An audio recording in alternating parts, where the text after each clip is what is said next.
राजा के दो पत्नियां। एक राजा था और उसकी दो पत्नियां थी।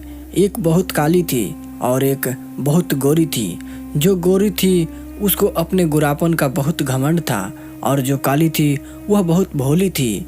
उन दोनों में एक समानता थी कि उन दोनों को कोई संतान नहीं थी। राजा बहुत दुखी रहता था क्योंकि उसको लगता था कि मेरी भी कोई संतान होनी चाहिए। राजा अपनी दोनों पत्नियों से बहुत प्यार करता था, पर राजा की फेवरेट पत्नी गोरी वाली थी, लेकिन उसने कभी भी दोनों पत्नियों में भेदभाव नहीं किया। राजा की जो गोरी पत्नी थी वह बहुत घमंडी और झगड़ालू थी। घर के सब काम राजा के काली पत्नी से करवाती थी और वह बेचारी सब काम कर लेती थी, पर राजा को कुछ नहीं बताती थी।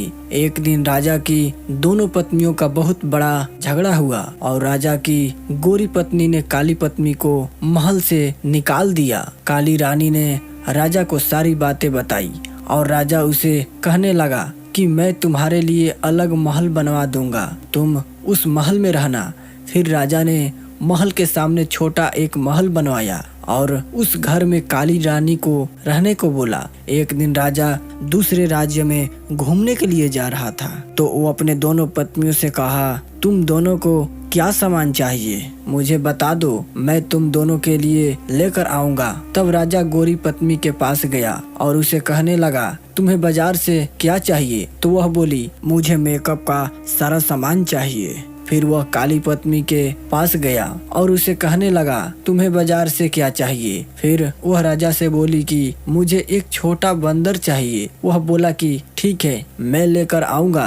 कहकर राजा वहां से चला गया। अगले दिन राजा दूसरे राज्य गया और उसने वहां से सारा सामान ले लिया और अपनी दोनों पत्नियों को उनका सामान दे दिया। राजा की काली पत्नी उस बंदर को देखकर बहुत खुश हो गई। वह बंदर उस रानी का सारा काम करता था, उसके साथ खेलता भी था। वह काली रानी उस बंदर को अपने बच्चे जैसा प्यार करती थी। एक दिन अचानक काली रानी बहुत बीमार हुई, पर उसे देखने राजा नहीं आया। बंदर को बहुत गुस्सा आया और वह राजा के महल चला गया। राजा से कहने लगा कि मेरी माँ जैसी रानी को देखने आप क्यों नहीं आए? बंदर के डांटने के बाद अगले दिन राजा रानी को देखने के लिए घर आता है। दवाई और खाने पीने के चीजें देकर चला जाता है। वह रानी उस बंदर को बताती है कि मुझे संतान होनी चाहिए थी। वह बंदर उस रानी को बोलता है कि आप टेंशन मत लो, आपको संतान जरूर होगी, मैं भगवान से प्रार्थना करूंगा। अगले दिन वह बंदर घर से गेहूं का आटा लेकर मंदिर जाता है और गेहूं के आटे को गूंथता है और उसमें दो आंखें, एक